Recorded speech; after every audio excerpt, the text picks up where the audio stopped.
Okay, guys, welcome back to Recipe for Crazy. This is part 2 of the story in my last episode. I really just wanted to capture what I was feeling throughout the beginning of our relationship because during that time, I was genuinely in love. So I wanted to really tell the story through my perspective as it happened. We're going to continue on. I want to give a trigger warning because I will be talking about sexual assault and it is graphic, the things I will be reading. So if that is a trigger for you, I wouldn't listen at the end. The second we get back from the holidays, he gets right back on drugs. It immediately becomes apparent to me, and I told him straight up, if you don't get off drugs, I'm leaving and I'm telling your family, you cannot do this anymore. We are not going to keep doing this. So we made a deal, which is fucking stupid. And I know, okay? I know. I was codependent, okay? I'm just being honest with you guys about what the fuck happened. We made a deal. We set a date. He's like, this is my last time. Just let me enjoy these drugs just like a little bit longer, one more week. And then this date, if I'm not off, if I don't stop, you can tell them. But the promise is you can't say anything to me. Like you can't make me feel bad. Just let me do what I'm going to do. And I said, okay, because I wanted him to be sober, but selfishly, I wanted the love. And I was actually fine with him using drugs for another week because it was just one more week of fun. So I was like, okay, deal. So for that next week, there was a rainstorm and we had one of the best weeks ever. After the week was over, he told me it was the best week of his life. And I was sober. And I was sober, but I felt high. I never saw him use the drugs. I actually never even saw the drug ever. I just chose to ignore it. But yeah, we had the best time. And so the date comes, he doesn't stop, and I don't do anything. I just turn a blind eye. February, he starts back at work. And he's working half the time home, half the time in the office. I am failing miserably at this point at TikTok, and I'm about to fucking give up. I'm like, what the fuck am I going to do? Like, I thought I could do this. I guess I can't. But then one night, in the middle of the night, I just had this idea, and I was like, wait, this would actually be really funny. What if I record this whole thought process that I'm having right now? And the next day, I woke up, I got all the things, I made the video, and then it fucking hit, baby. It fucking hit. That shit popped off 4 days later. It took 4 days, but that shit popped off and it got 6 million views. And I was like, holy fucking shit. It was a completely original idea and it fucking worked. And it was me packing my boyfriend lunch. I still have a great relationship with everyone who works on that show. So he's going to work and everyone's just so excited about it. And he was so excited about it. Every day people would come into the kitchen and be like, what'd she pack you today? What's the note say? Everyone was just really excited about it. It was so fun. And then I started building this group of people who were just following all the fucking crazy antics. And the thing that I loved so much about it was these are my real fucking thoughts. These are my real spirals that I was doing. So it just felt so true to me. And everyone who knows me, who watched my videos would say like, this is so fucking you. Like this makes so much sense for you. And I love cooking. So it just like, I get chills thinking about it. Like it's so right for me. And I can't believe I didn't think about it before. And I was so happy and he loved it. And then the whole thing became about our relationship. So our agreement comes and goes. We shook on the fact that he would stop using. He continued to use. I accepted it. I turned a blind eye. Then his family comes in town. It starts getting really bad. We are at our apartment. His whole family is here. There's kids here. He's upstairs using drugs as I'm cooking breakfast for everybody. And it's just very apparent to everybody. The next day, we all go to a theme park. While we were at the theme park, he's disappearing, using drugs in the bathroom. I had enough. His mom had enough. I was like, I'm leaving. I can't put on a fake smile. This is supposed to be a fun day with family. He's stepping away to use heroin. I can't do this. I was crying and I was like, we can't, this is insane. Like it's got to stop. It was really bad. He's doing drugs. He's about to take off on the road. What the fuck? Like, I don't know if I can handle this. This is a lot. I'm not even going to be able to be there for him when he's gone because, while we were on the road, I always had his back. Another story I didn't mention is when we were doing a summer show, one of the male contestants I was working closely with came on the show. He was mic'd up. I was getting him ready. And he asked me if I knew what happened on his season and what happened with the hairdressers, and that he had pictures and he was talking to one of the hairdressers and he knew everything and that it was about to get exposed. And I begged him. I said, when you go home, please talk to her. Please don't let this get out. For one, I don't want my boyfriend to get fired. For two, the guy in question that hooked up with the hairdresser was still with the girl from the season. So it was very messy, and I knew that would be a huge story if it came out, and it would hurt a lot of people. Now, not as much, and it happened. So this is the truth. So I was concerned because I'm not going to be there to keep things quiet when things go down. Come March, like I said, he was working 3 days a week in the office, 2 days a week working from home. And we have this whole desk set up upstairs in our apartment. And that's where he would do his work. And he had his iPad and his laptop open there. We like to watch movies on our iPads in bed. We both have each other's passwords. It's not a thing. We go on each other's iPads. It's not a big deal. He went to work. He left his iPad. His iPad was just sitting on the desk as it normally is. I was cleaning up the apartment. I was in that area. His iPad lights up all day. It's not the first time. It happens all the time. So one day I was over in that area and his iPad is just blowing up. There's a bright light in your face. You're going to fucking look. So I look over and I see his ex-girlfriend's name. What the fuck? Why are you texting your ex-girlfriend? So I open his iPad and I fucking read it. And I read the text thread and I was like, it's nothing. It's fine. It was not a big deal. She was just like, how are you doing? I'm good. How are you? Nothing serious. So I was like, you know what? I'm going to take this a step further. I'm going to open his Instagram. So I opened his Instagram and I start reading other text messages. And I see that while I was away for that wedding, he tried to cheat on me with a girl that I've seen her name on his phone before. I'm reading the text thread and he's telling her all about our relationship, saying we're having problems. Mind you, it was the first fight we ever fucking had in our relationship, 2 years, first fight we ever had. And he's telling her all this stuff. And then I'm seeing other text messages with girls. And I was just like, oh, I'm fucking done, dude. I am done. You have had my blind support through all your drug use for all this time. But the second you fucking cheat on me, you've lost me, man. You fucking lost me. So I called him and I was like, what the fuck? Told him everything I saw. He leaves work. We're on the phone. He's like, I'm so fucking sorry. It was the fucking drugs. I'm going to fucking kill myself. I'm going to crash my car into another car.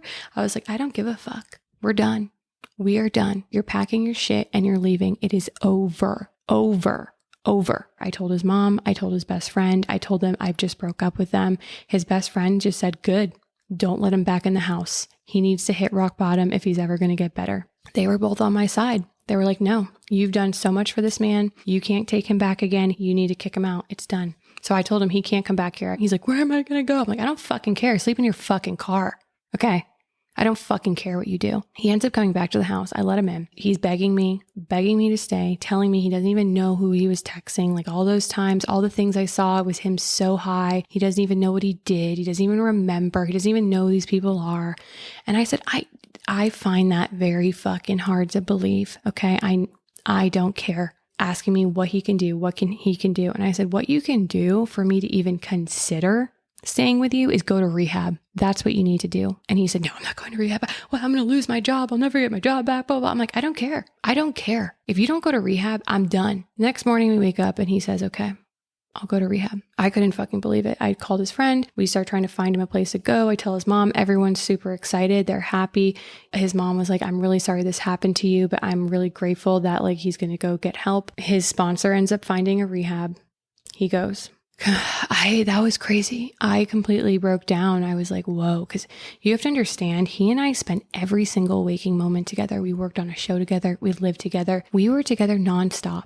I hadn't been apart from him in years. It was shocking because I was so codependent with him. I lost him, this person that I'm with every second. I abandoned everybody in my life. He abandoned everyone in his life. It was just us. We were this like unit. We were one. So I shed so much during that time. Here's the other thing. When you look at someone's phone, the only thing you find is disappointment. So just keep that in mind if you ever want to look at someone's phone. You never really see stuff you like. But anyways, he wrote me letters. I wrote him letters. He was saying, I'm doing this for you. I'm doing this because we're going to start a family together. I'm so excited to come home. We never had the conversation about the cheating. I was still confused about staying together. I missed him so much, but I did realize through the time apart that I didn't know if I missed him because I was so attached to him emotionally, just like Stockholm syndrome, or if I just genuinely loved him and we were meant to be together. I didn't really know. A couple days before he went to rehab, he called our boss and told him that he was going to rehab. They cried on the phone together. The show offered their full support and he went to rehab and left the show. While he was at rehab, my mom was at work and she started hemorrhaging. And you know, my mom's been through menopause. If there's blood coming out of your vagina after menopause, that's not a good sign. So it was like a huge deal. She went to the hospital and we didn't know what was going on. They scheduled her hysterectomy. I was like, okay, I need to go to Florida. He was coming home that weekend. So I was like, okay, he'll come home. I'll get him. And then I'm going to Florida to see what's going on with my mom. He comes back. And when we first see each other, it was like magic. Just immediately ripped each other's clothes off. It was incredible. We missed each other so much. Like we always have had a physical connection. So that was always there. But, you know, after a week, I started getting really upset about my mom, crying in bed. I remember one night I was crying. Because I was so scared thinking about my mom. And he asked me, can you go downstairs? Like he didn't comfort me, nothing. Didn't want to deal with the emotions. Like everything was great until I started having emotions. Again, he can't handle it. We still had never had a conversation about the cheating and everything and what we're doing in our relationship. He wanted to talk and I kept telling him, I'm not ready to talk about this stuff yet. I'm trying to deal with my mom and I just need you to be here for me while I process this and then we can have a conversation about what we're doing. Finally, we had this really deep conversation where he told me that he doesn't know that he's capable of truly loving anybody or giving himself to anybody. And I am the only person that he has been able to give his heart to, that he's cheated on every person he's ever been with. And he's never felt a human connection and he didn't even know it was possible. He told me he's a people pleaser. He tells people what they want to hear, but he doesn't even know what he feels. He doesn't even know what he wants. And he doesn't even know if he's capable of love. I didn't connect that these are traits of narcissism, but we both decided that we needed time to think. I was going to Florida to see my mom and I said, let's just not talk for a few days and see how we feel. When I left, he's texting me the whole time, sending me music, telling me he misses me. I'm gorgeous, all these things. I wasn't responding and he said, why aren't you responding? And I said, I thought we were giving each other time, like while I was gone, just to think. And he was like, you're right. I had a weird feeling while I was gone. Again, anytime we talk about emotions, that's when he fucks up and does something. So I decided I wasn't going to tell him when I was coming back. I booked a one-way flight and I didn't tell him when I was coming back. I think I was gone for maybe 3 days. So I came back,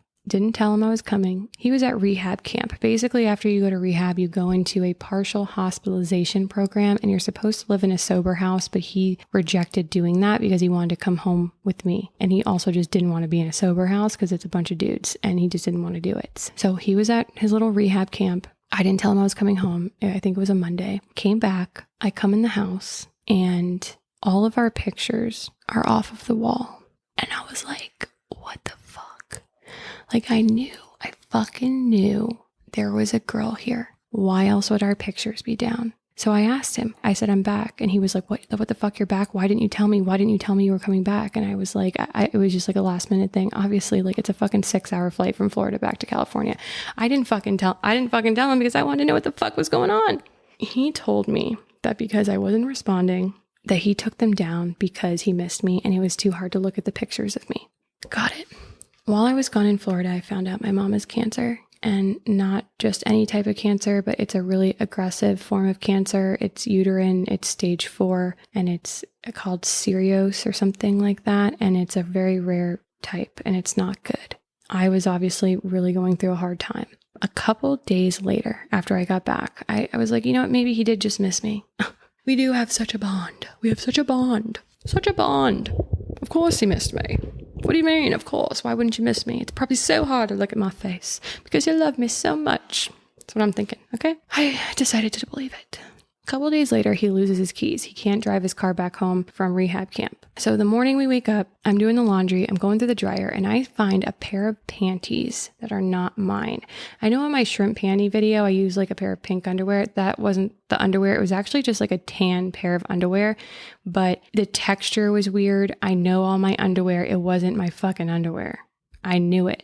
But I didn't say anything right in that moment. We get in the car. I'm driving him to rehab school. And I ask him, was there anyone here this weekend? Was there anyone at our apartment this weekend? And he's like, no, what do you mean? I'm like, nobody was here. He said, oh, well, my friend came over. We went in the hot tub, this guy that he knows from rehab. I was like, oh, nobody else? He's like, yeah. I'm like, well, I found a pair of underwear that weren't mine in the dryer. And he's like, oh, that's weird. And, I went to Seattle a few weeks ago to see my girlfriend. And he's like, well, maybe her underwear actually accidentally got in your suitcase. I was like, yeah, maybe. I don't know. I was like, okay. I still had a weird fucking feeling. I fucking knew it, bitch. I fucking knew. So I come back to the apartment. I go upstairs. There's a trash can next to the dryer where we throw the dryer sheets, whatever. I go through that trash can and I find a tag. So I Google the SKU number, and what the fuck do I see? A freaking tacky ass orange polka dot bikini bottom, okay? Size medium. Not saying that's fat. I'm also a size medium. I'm just saying it's a woman's freaking bikini bottom, okay? Oh boy. Oh boy. Oh boy. Okay, baby, calm down. Calm down, girlie. So I text him.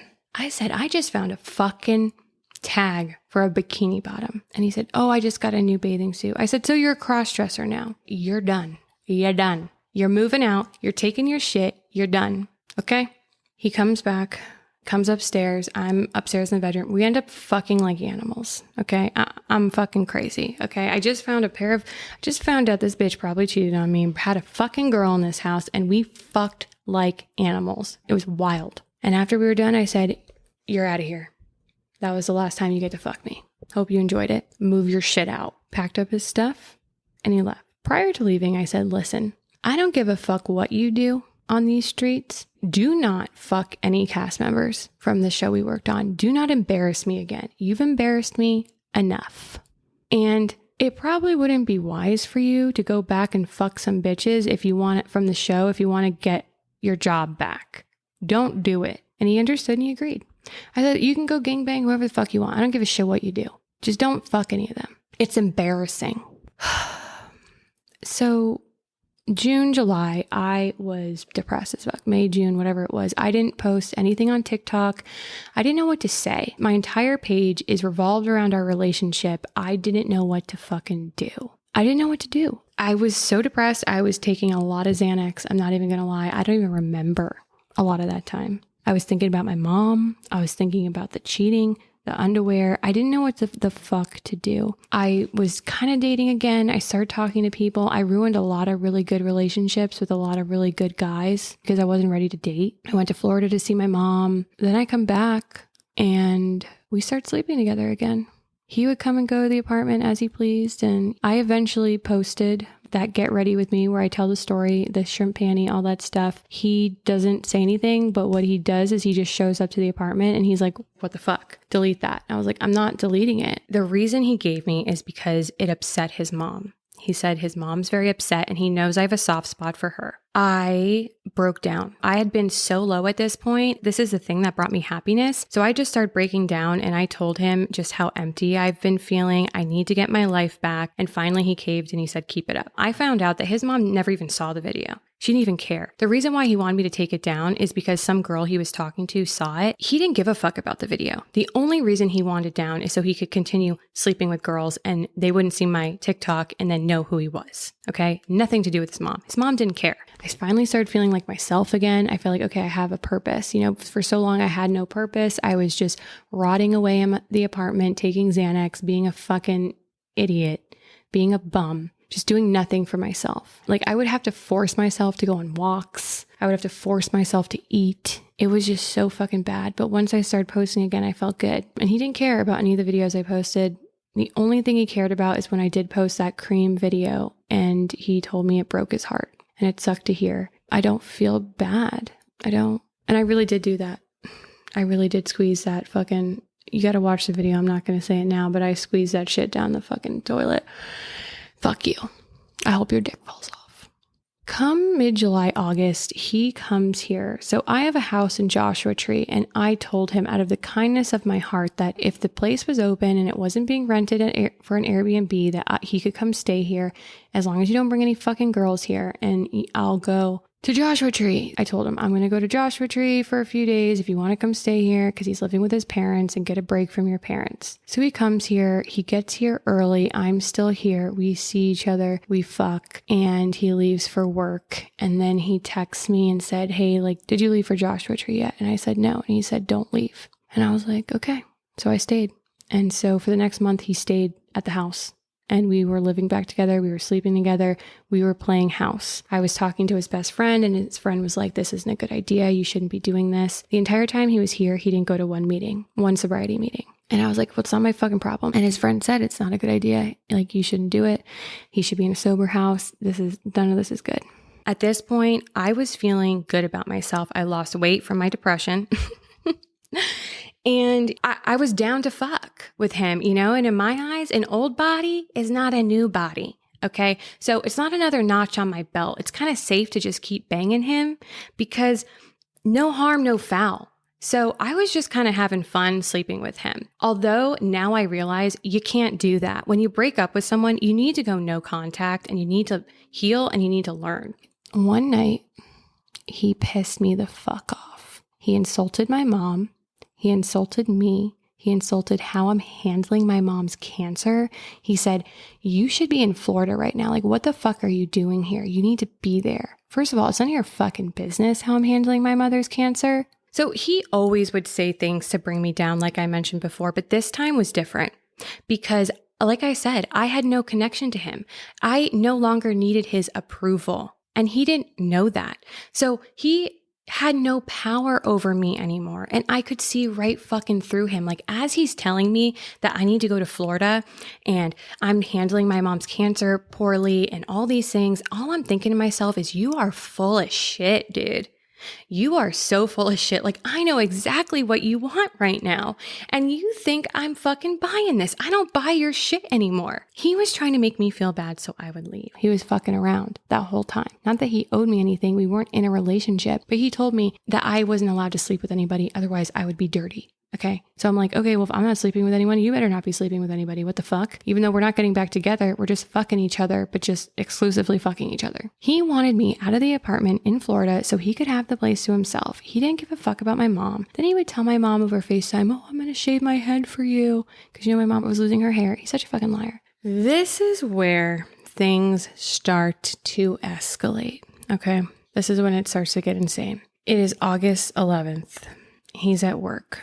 I'm a little bitter towards him at this point because of everything he said about my mom and about me. So I was like, you know what? I was struggling on my TikTok because I was posting things that weren't true to what I was feeling in the moment, because he didn't want me to post anything about us living together, nothing like that. He didn't want me to post any of the facts. So I was pulling shit out of my fucking asshole. But that morning I woke up after he went to work and I was like, I owe you nothing. You just tore me down and my mom, and I don't give a fuck anymore. So I posted an enchilada video, okay? And I described the situation that happened the night before briefly, okay? Because one of the things he said was, you don't have your life together. And I said to him in response, you have no right to tell me I don't have my life together. I don't need to go to a meeting every day and talk to a room full of smelly white dudes in order for me to keep my fucking life together. I don't wake up in the morning and think about using drugs. I'm fine. I'm getting my shit together one day at a time. Isn't that what they say in your little fucking program? One day at a time. So don't fucking tell me I don't have my life together. Okay? Mind you, he's not working on the show I was talking about previously. He's working on a different show at this point. In my enchilada video, I mentioned that brief exchange. I didn't mention all the other stuff, all the insults about my mom, and I didn't say any of that. I did him a favor by saying we were living together platonically, because at that point, we were not. Once he saw that enchilada video, he threatened to blackmail me. He said if I didn't take it down, he would call my mom and sister and tell them I was suicidal, that I lost my mind, that I was schizophrenic, so they would put me away. I didn't know why that this video, like who cares that people know that we're staying in the same place together? Why does that bother you? What is the big fucking secret? Okay, why has it gotten to the point where you're threatening to blackmail me and threatening to put me in a mental hospital so I take this video down? Of all the videos I've posted, this one isn't even that bad. He was intimidating me. So I had to call my mother while she was at chemo and tell her to ignore his calls, warn my sister, tell them what was going on. They understood. They were like, yeah, okay, like he's fucking crazy. There was a reason he wanted it taken down, and it wasn't what I expected. He clearly didn't want someone to see it because that person didn't realize that he was living with me again. And he was scared that that person would see that and contact me. And they did. I get a phone call and a text message from numbers that I did not know, telling me what was going on, what happened in our relationship, and naming names. So I wanted to verify this information. So I started reaching out to these people. I wanted to make sure it was true. I started texting a couple cast members from the season of Doom. I found out the day after I kicked him out, the day after we had animal sex, he hit this cast member up back in early summer. The man wasted no time. They started seeing each other. They were out in public together. Her and I had a conversation. She told me that this entire time she had a weird feeling though, like she knew something was off. He painted her a picture that was completely different from the reality. And she told me that she ended it with him after I posted my getting ready with me video explaining what happened in the shrimp panty. In the same couple days that happened, she found out that he was putting the moves on another cast member from her season, someone she was very good friends with, that he knew she was good friends with. Not only was this contestant very good friends with the other contestant he was trying to make a move on, but Kooks was very good friends with that chick's ex. Okay. It was just all weird. Like he's hooking up with this former contestant, and he's also very close with this girl's ex-boyfriend. And he reaches out to her. Okay. And then she saw my video. And so she ended it with him right then and there. And we had a very good conversation. And she told me he made me seem like I was crazy and that I was obsessed with him and that there was nothing going on between us. And that's the only reason why she gave him a chance. Then I found out just a plethora of lies, like so fucking many lies. It was so many lies. And I was so disgusted. I was so horrified. I texted him and told him all this stuff as I was finding this out this day, August 11th. And I said, don't come home. Do not come back here. I'm so done with you. I don't know why he did, but he did. And when he got back here, I ripped him a fucking new one, dude. I ripped him a new one. I said, I don't even know who the fuck you are. I don't even know who the fuck I'm looking at. You lied to me this whole time. Why would you do that to me? This was just me being upset about the fact that he made a promise to me that he wouldn't sleep with anyone from the show. And the second I kicked him out, he went and slept with all these people. I felt so disrespected. I told him, I don't even want to know you. Who the fuck are you? I hate you. I truly hate you. He admitted to everything. He said he's a trash human. There's something wrong with him. He needs help. These are his words. These are direct things from him. Direct quotes from him. I'm a trash human. I need help. There's something fucking wrong with me. And I told him, listen, if you came to me and you said, hey, there's this girl from the show. We're in love. We want to be together forever.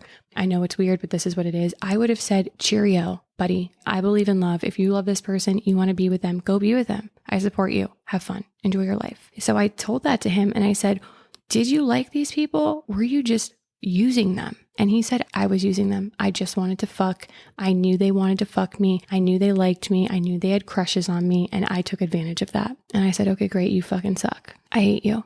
And he said he'd move out the next day after work. And I said, okay, great. Perfect. Bye. So it's the next day, August 12th. He's at work. We all start doing the girl math. Me and these other girls from the show and other girls in general. There's multiple group chats going on. I start hearing all this fucking shit, dude. I felt like I had a fucking whiteboard and it was like connecting the dots, like all this math fucking happening, just really fucking figuring shit out. This is when shit gets fucking crazy, dude. Oh my God. I don't even know what kind of state I was in at this point when I start finding this shit out. Because you have to understand, for all this time, I'm in my head, our whole relationship, telling myself I'm crazy. I'm the crazy one. I'm making this stuff up in my head. And he's reaffirming that. He's telling me that I'm insecure. There's something wrong with me. Why am I so insecure? What's wrong with you? Why can't you just be confident? Why can't you just be confident? Two of these girls asked me, when did you start not liking us? And I said it was when you flashed him and propositioned him for a threesome. They started freaking out. They call me immediately. They tell me it's not true. I didn't have to do this, but I wanted them to know that I wasn't making this up. It's very easy for them to think that I'm trying to retaliate against him for some reason. I mean, me and this man have been broken up for months. It's just random that this all happened now. So I sent them screenshots of group chats with my best friends with dates from over a year ago, showing them where I said, hey, there's these girls flashing my boyfriend at work, trying to have a threesome with him. I'm so uncomfortable, whatever the fuck I said. I sent them all these screenshots. They're like, you don't have to do that. I said, I don't care. I just want you guys to have full confidence that I have receipts and I want you to know that this is what happened. I don't want you to have one doubt in your mind because I know fucking how good he is at lying. Then I talked to one of the girls and she tells me that she knew something was weird that day of my birthday. And I was like, what do you mean? And she said, we were together at that point. We were sleeping together at that point. We were seeing each other. They were seeing each other that whole time. The season of doom. Okay. The season of doom. She said casually, like, yeah, I can't believe he cheated on you on your birthday. And I was like, wait a second, what? And so she confirmed that, yes, I was fucking right. The reason I wanted to go to his house on my birthday when he was trying to cancel is because I had a fucking feeling that there was a girl there, and there was, and it was her. He kicked her out so I could come over. He fucked another chick on my birthday, and she had no idea that we were dating. No clue.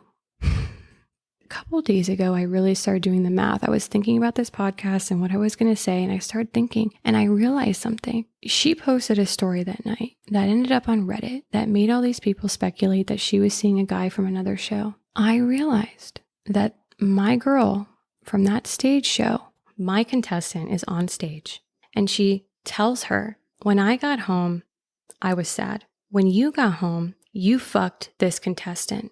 But she didn't fuck that contestant. Who she actually slept with was my boyfriend. So that happened, but it wasn't the fucking contestant. It was my fucking boyfriend.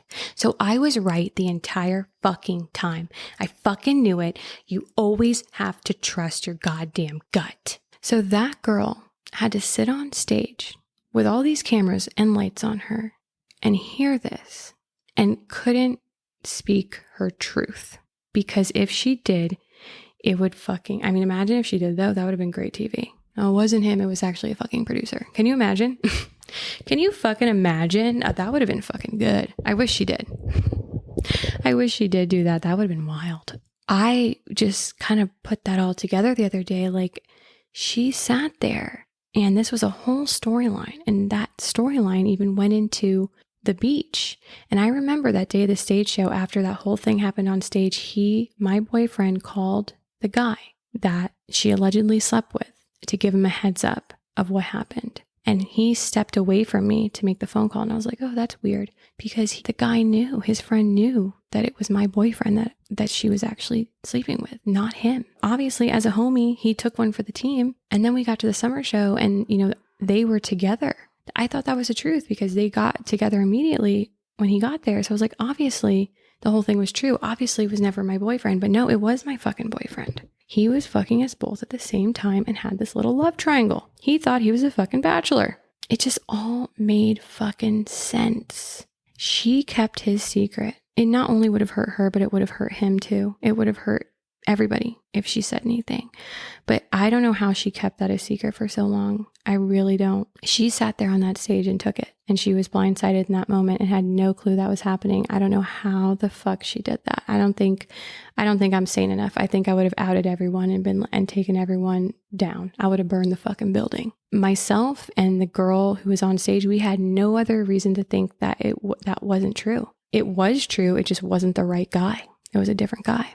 My boyfriend. He had us in the perfect situation. I couldn't talk about the relationship because if I did, we could potentially lose our jobs because we were lying to them. She couldn't talk about her relationship with him because she was a cast member on the show and he was a producer, and that's a huge no-no. So he had us in this love triangle where he was telling us two different things and seeing us both at the same exact fucking time. The second she found out that he and I were seeing each other, she broke up with him immediately. She had no fucking clue. He was playing both of us. She only found out that he and I were seeing each other because she was at dinner and someone casually mentioned he and I were dating. Someone I knew very closely said it over dinner. She didn't say anything during that moment. She just went and broke up with him. And that was that. She couldn't tell me because she wasn't even supposed to be doing it. She was protecting herself. She was protecting me. She was protecting the entire situation because if that information got out, that this producer was sleeping with a cast member, it would have fucking exploded. It would have been a huge deal.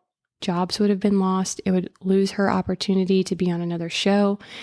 She just couldn't do anything. I completely understand. So then everything else started getting debunked. I did find out that the person propositioning him for sex, that was actually true. That did happen. That girl didn't know that he and I were together, and she also was in like a crazy mental headspace at the time.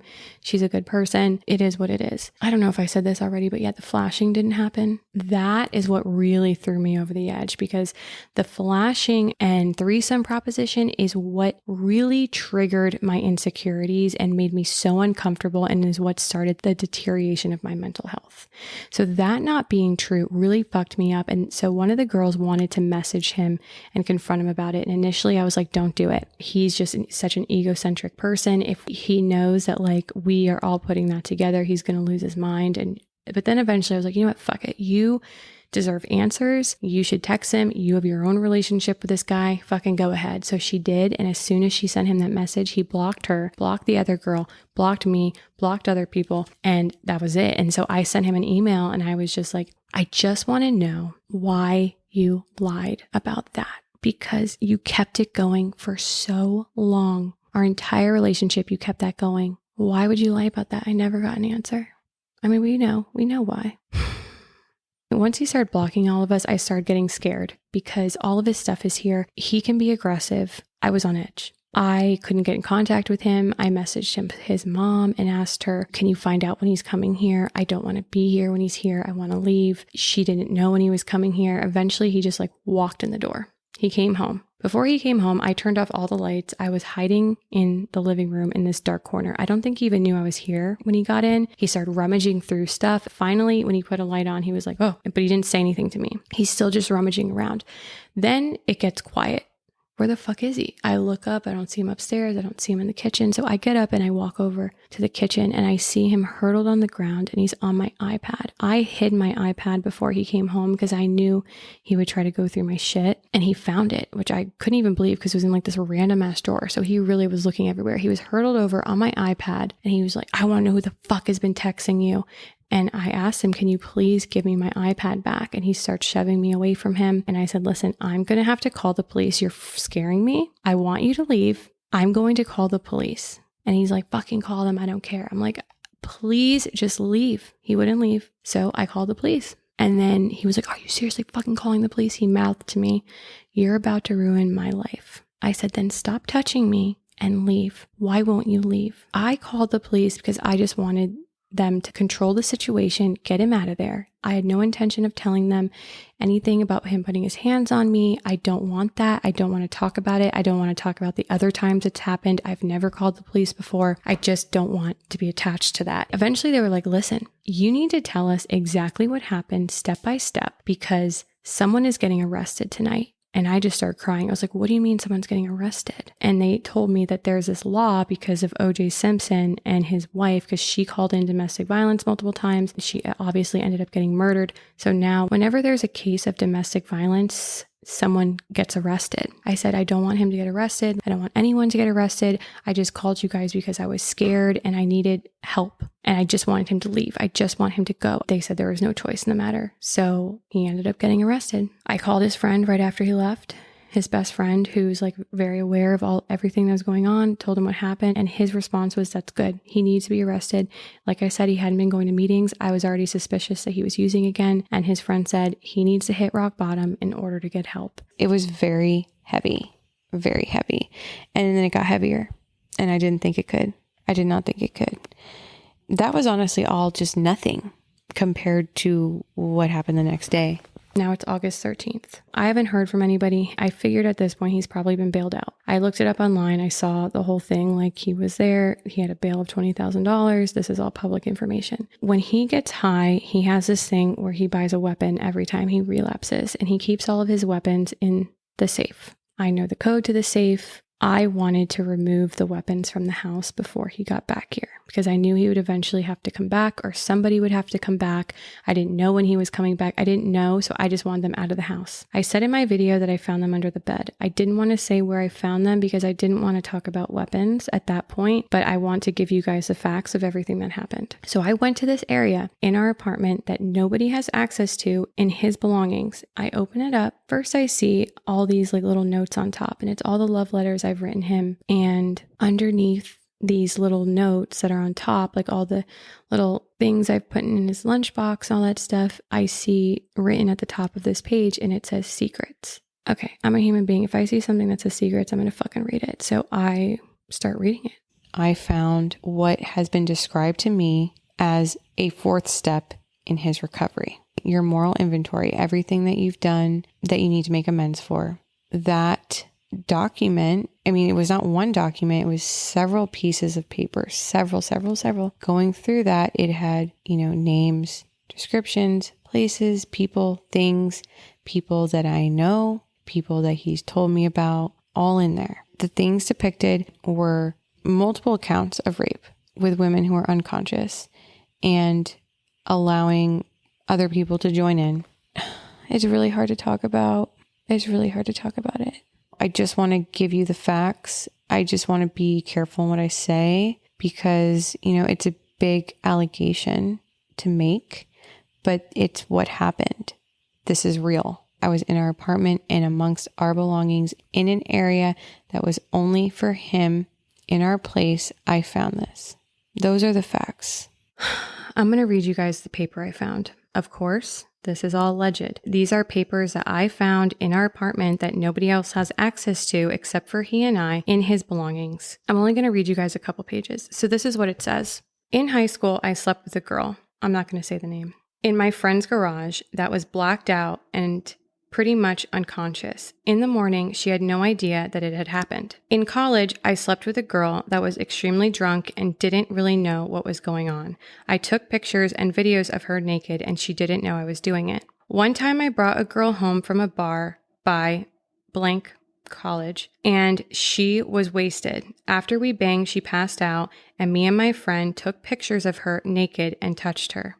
When I was in college, me and my friend were wasted and broke into the computer lab and stole a 70-inch flat screen and a PlayStation. He told me that story before. I had a really good friend pass away recently, and I made up that I was going to his funeral so I could leave work early and get heroin. This word is blanked out, but something hooked up with a girl that was 16 or 17 when I was 19 or 20. I stole money from the boxing club I was a part of in college that were meant to be donations for the church. I was hooking up with a girl in junior college, and after we banged, she passed out and I let my friend rape her. Here's another page. It's listed with names and it starts with parents. Lied about my addiction, made them believe my struggles were circumstantial, took advantage of them. An ex-girlfriend's name. Lied about my using, took advantage of her, another ex-girlfriend's name.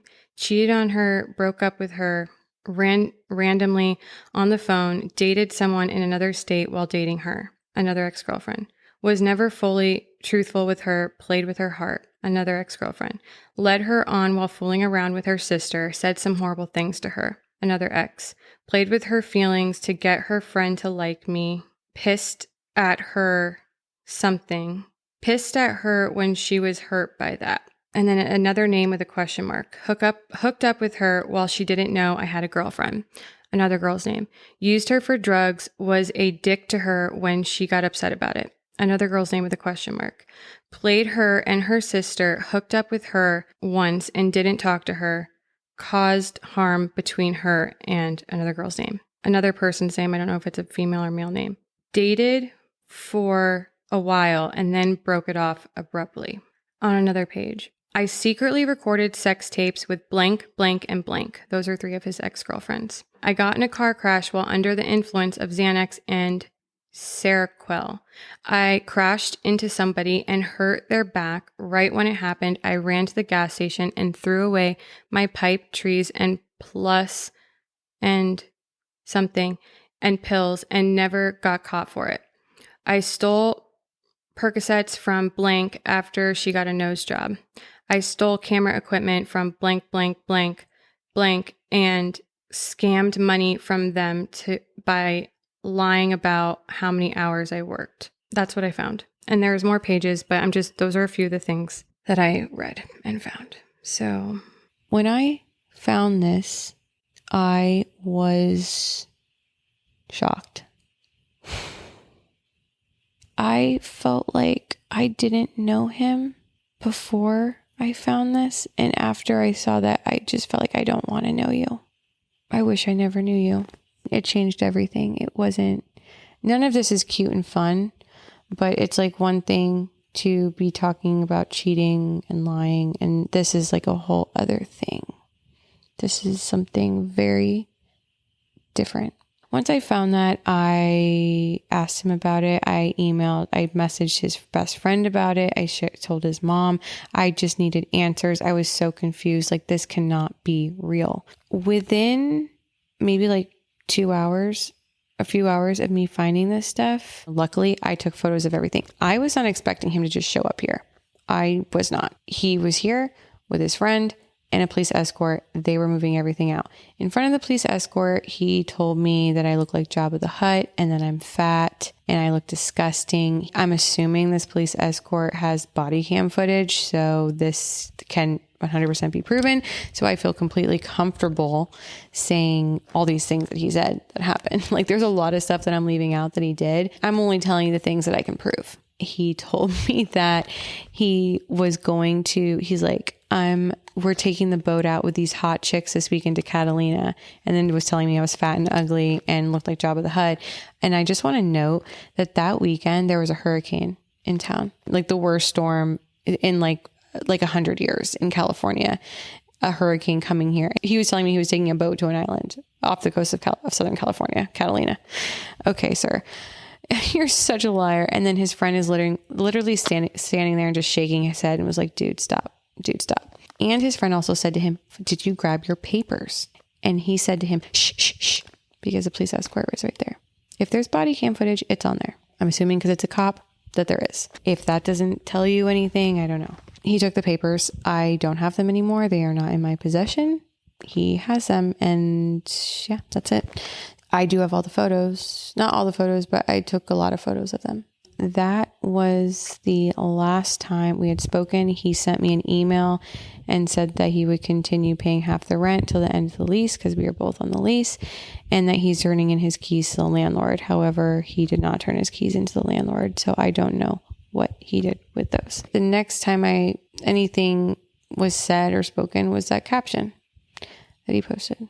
And that leads us to where we are now, here today on the microphone. I am very nervous to post this. When I found those papers, a few days later, I want to say, I called the sheriff's department. I told the person on the phone what I had found, what my discoveries were, and I asked them what is the best thing I should do. And she said that she would send, I don't know what they were, like if they were detectives or who they were in police uniform. And she said she'd send these people to my house. Okay. I don't remember what exactly they were, like what their titles were, but They were sent to my house. The police came to my home. They came inside. I showed them everything. I told them everything that was going on. Told them about the arrest, the discoveries, the drug usage, and I asked them what I should do. I also feel very nervous because it sounds like, based on the writings, that a lot of these women, if this is true, it sounds like these women don't know that this happened to them. They don't know that they were assaulted. But I mean, when you have sex, usually the next day, like there's a whiff in the air. There's something you just know. This is what the police told me. There's enough evidence, but in order to press charges, a victim needs to come forward. So they told me that I would need to contact these victims and ask them if they'd want to come forward to the police to press charges in order to press charges on him. And I said to them, and I'm saying to you right now, I don't feel comfortable with that. I don't. As much as I would like for him to pay for the things that he did just as a woman, that's fucking horrible. And he should not, that's not okay. Like that's fucking illegal. If this is true, obviously, I have to keep saying that. Allegedly. If these writings that I found amongst his belongings in our apartment, only he and I have access to, if these papers that look like what I have been led to believe is a fourth step to recovery in the Alcoholics Anonymous program, if these things are true, then that would mean that there are these women out there who don't know whether they were or were not assaulted. And I don't know what the right thing to do is in this situation. And I still don't. Because have I done my research to find some of these people? Yes. Have I been able to identify anybody? Yes. Do I want to interrupt this woman's life and say, hey, you could have been sexually assaulted in high school? No, I don't want to do that. Because what if she doesn't know and she's living her life blissfully and happily? Then I come along and I'm like, hey, you might have been assaulted. I don't know. But then on the other hand, I think, what if she's always known that happened to her and she didn't know who did it or why, and it has fucked her up her whole life and she has no clue. So those were my two schools of thought in this whole thing. What I eventually did is I did file it. It is submitted into legal proceedings in some form, which I can't discuss. But I did everything I could within the legal system to put it out there. So it's not just my burden to bear. I'm trying to think, would I want to know? Would I want to know if somebody assaulted me? Would I want to know? I don't know. I actually don't have an answer to that. I don't know what it would do for me as someone who has been. It's not something I talk about with people. I don't talk about it at all, really. But it's not great. But I don't know if I would want to know. Honestly, I don't know what it would do for me. But if I had a feeling that it happened and I didn't know for sure, you bet your ass I would want to know. But right now, living my life without any suspicion of anything ever happening to me in my teens or 20s, anything that I didn't already know about, I don't know that I'd want to know. But if I did have a feeling, there was one hazy night, or like, could something have happened? Yeah, I would want to fucking know who did it. I mean, that's how I feel. And I would hope that that person had to pay for their actions. This is just what happened. And I just have to keep telling myself that because it's very hard to talk about. So yeah, after I submitted those documents, I didn't hear anything from him. I thought that he and I kind of just had an understanding, like we are not speaking to each other anymore. It's done. I hadn't heard a peep from him and I moved on, and I thought he did too. And he did move on, obviously. From the sounds of his caption, it sounds like things happened to him in his life. You can't blame other people for things that you did. I've listened to this a lot over and over again. I wanted to make sure I got everything right. There are definitely details that I did not include that maybe I will at another point, but I feel like this is enough right now. These are not my typical episodes. Normally, we're just laughing, having a good old time with gals. But world saw fit that we had to talk about it. So there it is. Thanks for listening, and I will see you guys next week.